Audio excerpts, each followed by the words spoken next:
This is Mindanao Times Headline News.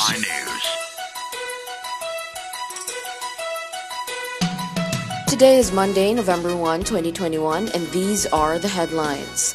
Government troops have a marching order to take down the wife of Jorge Madlos alias Caoris following the death of one of the top leaders of the New People's Army and National Democratic Front on October 30.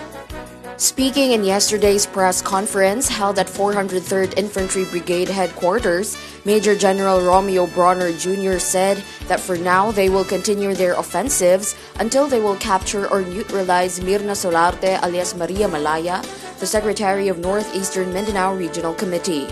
George Madlos alias Caoris, the commander and spokesperson of the National Operations Commander NOC of the New People's Army nationwide, member of Central Committee Politburo, and the spokesperson of the National Democratic Front Mindanao finally met his end following a clash with government troops. Also killed in the encounter was Eiffel de la Peña alias Pica or Maui, communication staff and medical staff of the NOC.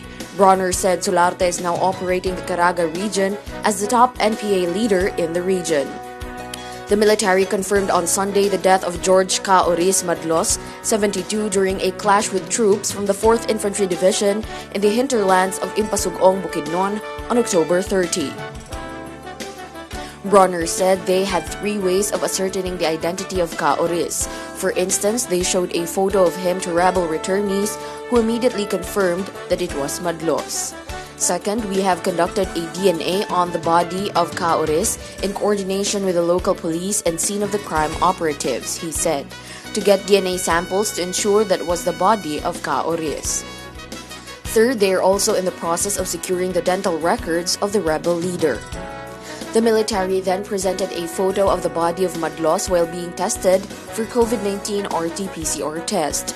Barandon, the commander of 403rd Infantry Brigade, said Caoris went to the hinterlands of Impasugong, Bukidnon to visit the members of the NPAs. For now, they are still waiting for the family of Madlos to claim the body. In other news, more than 2 million worth of illegal drugs were seized by authorities from a driver during a buy-bust operation conducted in Purok 1-A, Bunawan District at 4:48 p.m. on October 30. Major Milan Naz, the Sasa police chief, identified him as Jefferson Palomar Lao, a resident of Barangay Sasa, Buhangin District. According to the report, he received 49,000 pesos money and handed over a big sachet of shabu to the undercover policeman. This was the biggest haul from a buy-bust since the 1.2 million worth of shabu seized in an operation in Talomo on September 17. Meanwhile, the Bangsamoro Autonomous Region in Muslim Mindanao has expressed its gratitude to President Rodrigo Duterte for signing the legislative measure extending for 3 more years the transition period of the fledgling region.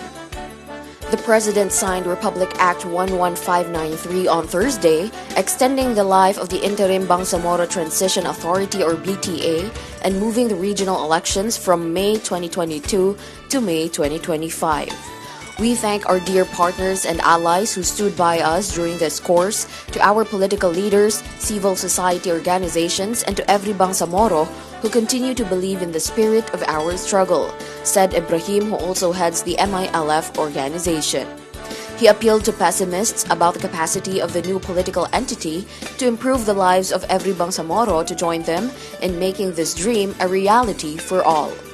Meanwhile, in a separate statement, lawyer Nagib Sinarimbo, BARMM's Interior Minister and concurrent spokesperson, also lauded Duterte for his continuing support to BARMM. He said under RA 11593, Duterte shall appoint 80 new members of the BARMM's interim government.